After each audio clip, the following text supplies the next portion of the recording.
కొత్తగా చట్టంలో మార్పులు చేసి గంజాయి మాదక ద్రవ్యాల విషయంలో కఠినమైన వ్యవహారాల వైపుకి వెళ్లాలని ప్రభుత్వం నిర్ణయించింది. గంజాయి మాదక ద్రవ్యాల స్మగ్లింగ్ అక్రమ రవాణాకు పాల్పడుతూ ఎన్నిసార్లు అరెస్ట్ అయినా ఎన్ని కేసులు ఎదుర్కొన్న తీరు మార్చుకొని వాళ్ళ మీద కఠిన చర్యలకు రాష్ట్ర ప్రభుత్వం ఉపక్రమించింది. ఈ కేసులో అరెస్ట్ అయిన కొన్ని రోజులకు బెయిల్ మీద బయటకు వచ్చేసి పెట్టరైపోతున్న వాళ్ళని ఏడాది పాటు జైల్లో నిర్బంధించిపోతుంది.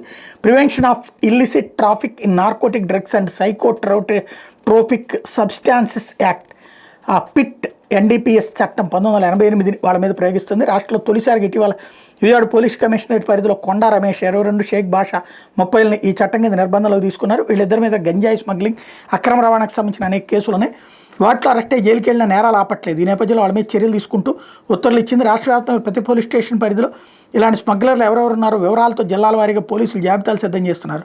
రాష్ట్ర ప్రభుత్వానికి ప్రతిపాదనలు పంపి వాళ్ళందరి మీద పిట్టు ఎన్డీపీఎస్ ప్రయోగించబోతున్నారన్నటువంటి విషయాన్ని ప్రకటించారు.